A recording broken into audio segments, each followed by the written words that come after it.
திமுக காரங்க பூரா தலைவர்கள் பூரா வைக்கிறாங்க, அவரை விஜயை வைக்கிறாங்க. பாவம் சின்ன பையன் வளர வேணாமா? என்னப்பா நீங்கள் மட்டும் ஏப்பா நேற்று வரைக்கும் சினேகா கையில் பிடிச்சி திரிசா கூட ஆடிக்கிட்டு இருந்தவர் அவரை துணை முதலமைச்சர் ஆக்கலாம். அவர் என்னப்பா தியாகம் பண்ணார்? ஜெயிலுக்கு போனாரா? அவரை எல்லாம் விட்டுட்டீங்க. விஜயோட இளைஞர் வர்றதுக்கு ஏன் நீங்கள் தடுக்கிறீங்க? தடுக்கக்கூடாதாப்பா திமுக.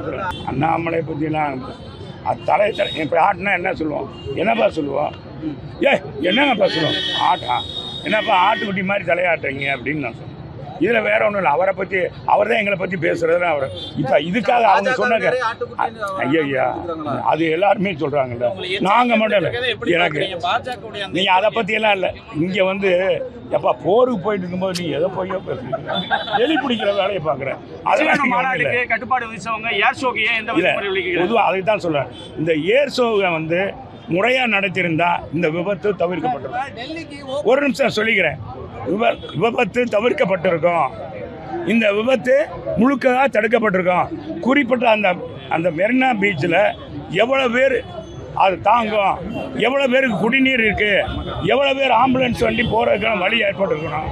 இதெல்லாம் காவல்துறை எவ்வளோ தான் செய்ய முடியும்? காவல்துறை பற்றாக்குறை.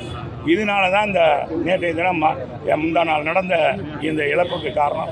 5 பேர் உயிரிழப்புக்கு இவங்க தான் காரணம். அது மட்டுமல்ல, இந்த ஆட்சி வந்ததிலிருந்தே போதை பணம் நடமாட்டார் என்பது தெரிஞ்சு.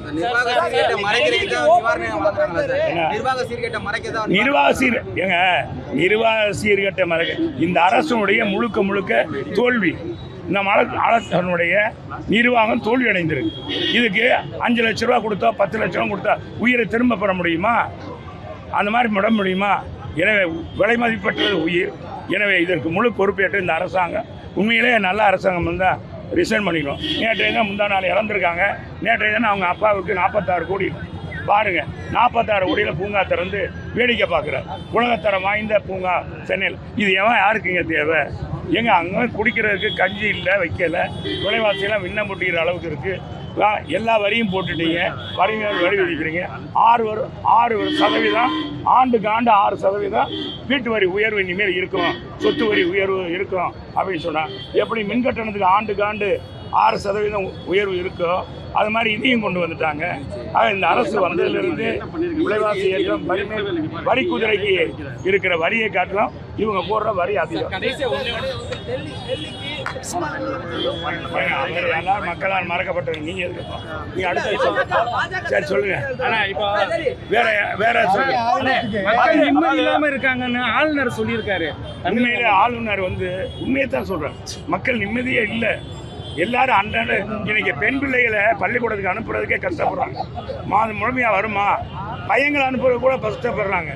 இன்னைக்கு ஹாஸ்டலில் முன்னாலாம் படிக்க வைப்பாங்க, இன்னும் ஹாஸ்டலில் சேர்க்கக்கூடாது. ஹாஸ்டலில் பூரா பார்த்தா பொறியியல் கல்லூரியில் படிக்கிற மாணவர்களை 19 பேர் இந்த போதைப் பொருள் வைத்திருந்தாங்கன்னு சொல்லி கைது பண்ணியிருக்காங்க. எவ்வளோ ஒருத்தர் தற்கொலையை பண்ணிக்கிட்டார். ஆக எந்த அளவுக்கு இந்த ஆட்சியில் போதைப் பொருள் தடையின்றி கிடைக்குது, தாராளமாக கிடையாது. விதவாதமான பொருள் கிடைக்கும். அதிமுக ஆட்சி காலத்தில் வைகாரெல்லாம் சுத்தம் பண்ணீங்க. ஆனால் இப்போ வைகாரை சுத்தம் பண்ணி பணம் கேட்டு மதுரை ஆதீனத்தையே மிரட்டியிருக்காங்களே. மதுரையில் எதுவுமே அந்த ஆட்சி வந்ததுலேருந்து ஒன்றுமே செய்யலைங்க. மாநகராட்சி செய்ய இந்த அரசாங்கம் செய்யும். நான் கேட்குறேன், மதுரையில் பாருங்கள், இந்த மீனாட்சி அம்மன் கோயில் அருகாமையில் ஜான்சரி பாருங்கள், அருகே வரவேற்பு மண்டபம் கட்டியிருந்தோம். அதில் வந்து வெளிநாட்டுக்காரங்க உயர் அலுவலர்கள் வர்றாங்கன்னா அங்கே உலகத்தரம் வாய்ந்த ஹோட்டல் தங்களுக்கு விடுதி கட்டிடணும். அது என்னென்னா இன்றைக்கி பார்த்தீங்கன்னா நகைக்கடைக்கு வாடகைக்கு விட்டுருக்காங்க இந்த அரசாங்கம், இந்த மாநகராட்சி. அதே மாதிரி மீனாட்சி அம்மன் கோயில் அருகாமையில் 12 வாகனம், இங்கே வர்ற மீனாட்சி அம்மன் கோயிலுக்கு வர்றவங்களாம் வாகனம் நிறுத்தி அவங்க நிறுத்தி சாமியை நிம்மதியாக கும்பிடணுக்காக அந்த சென்ட்ரல் மார்க்கெட்டில் 12 வாகனம் கட்டணும். அதையும் திறக்கலை, இன்னும் திறக்கலை. திறந்தும் அது ஒரு புண்ணியம் இல்லாமல் இருக்குது. அதே மாதிரி பெரியார் பேருந்து நிலையம் பாருங்கள், இன்றைக்கி அதில் 12 வாகனம் நிறுத்தம் கட்டுறோம், வணிக வளாகம் கட்டியிருக்கோம். அதையும் இது பண்ணோம். தமுக்காரி வகையில் உலகத்தரம் வாய்ந்த ஒரு அரங்கம் கட்டி கொடுத்துருக்கோம். எத்தனை மாவட்ட ஆட்சியாளர்களும் துணை கட்டணங்கள். இன்றைக்கி 100 ஆண்டுகளுக்கு, இன்னும் 50 ஆண்டுகளுக்கு குடிநீர் பற்றாக்குறையே இல்லை என்ற வரலாற்றை படைக்கின்றோம். இந்த குடிநீர் திட்டம் போன தடவை நிறைவேற்ற வேண்டிய மதுரை மாநகராட்சி, மதுரை மக்கள் கொடுக்க வேண்டியது. ஆனால் இதுவரைக்கும் இன்னும் நிறைவேற்றலை. மெத்தனை போக்காக நடக்கிறது. மதுரையில் பார்த்தா எங்கே பார்த்தாலும் குண்டும் குழியுமாக இருக்குது. சாலைகள் நிரம்பி வழி ஓடுது, சாலைகள் தண்ணி ஓடுது. தண்ணி வந்தால் 4 நாளைக்கு ஒரு தடவை தான் தண்ணி கொடுக்குறாங்க, குடிநீர் வைகினார். அதுவும் கழிவுநீர் கலந்து வருகிறது. எனவே இதை எதிர்த்து எங்கள் மாமன்ற உறுப்பினர்கள் ஒவ்வொரு கூட்டத்திலையும் குரல் எழுப்புறாங்க. அந்த குரலுக்கு அவங்க மதிப்பே கொடுக்கறதில்ல, ஒன்னொன்று வெளியொன்று பேசுகிறாங்க. எனவே இதெல்லாம் கண்டித்து தான் இதுக்கு முழுக்க முழுக்க தீர்வு இந்த ஆட்சி மாற்றம். இது மக்களுக்காக நடக்கிற போராட்டம், எங்களுக்காக இல்லை, எங்களை வளர்த்துக் கொள்வதற்காக. அதிமுக இந்த போராட்டம் நடத்தி வளரணும். அதிமுக இது புற்றீசல் போல் வளர்ந்து கொண்டிருக்கிற இயக்கம். இந்த இயக்கம், இந்த இயக்கத்தை எவனாலும் அழிக்க முடியாது, ஒழிக்க முடியாது. போராட்டம் நடத்தி இல்லை, மக்களை துன்புறுத்தி இல்லை, மக்களுக்கான போராட்டத்தை எங்கள் பொதுச் செயலாளர் அறிவிக்கிறார். அதை சிறப்பாக நடத்துனது தான் மாவட்ட நிர்வாகம்.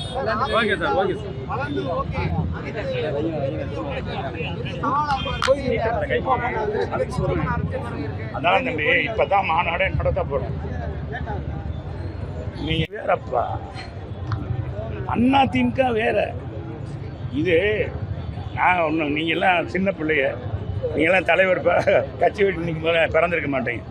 தலைவரை கட்சி விட்டு நீக்கிறாங்க. ஒரு கட்சி தலைவருக்கு நீக்கிறதுக்கு உரிமை இருக்கு, கலைஞருக்கு அன்னைக்கு உரிமை இருக்கு.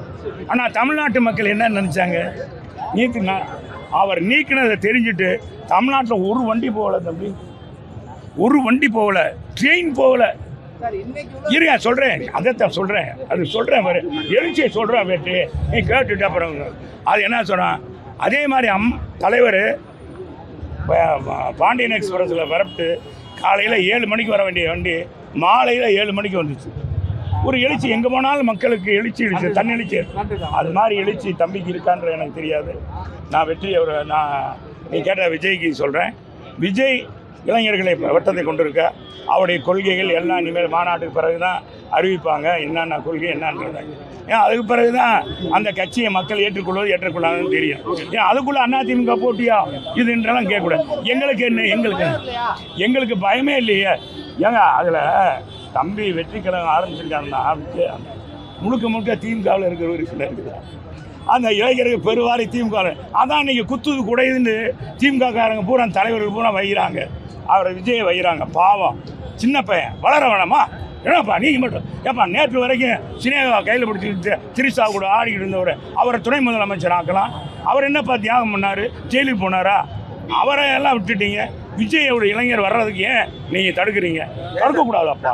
திமுக எங்களுக்கு பாதிப்பே இல்லை. அவர் கட்சி ஆரம்பிக்கிறது மூலமாக எங்களுக்கு தான் பெருத்த லாபம். திமுக இளைஞர்கள் பூரா அந்த உழைக்கிற 1-2 இளைஞர்கள்லாம் அங்கே போயிடுவாங்க. அதில் பூரா சீனியர்ஸ் தான். இப்போ நம்ம ஆர்எஸ் பாரதி இருக்கார்ல, அது மாதிரி சீனியர் சிட்டிசன் தான் அங்கே இருக்காங்க. அவங்க தான் இருப்பாங்க, இங்கே இல்லை. பாதகம் செய்பவரை கண்டால் நாம் பயங்கொள்ளலாகாது பாப்பா, மோதி மிதித்து விடு பாப்பா, அவர் முகத்தில் உமிழ்ந்து விடு பாப்பா. அண்மை செய்திகளை உடனுக்குடன் தெரிந்து கொள்ள இணைந்திருங்கள் இயம்நாடு தொலைக்காட்சியுடன்.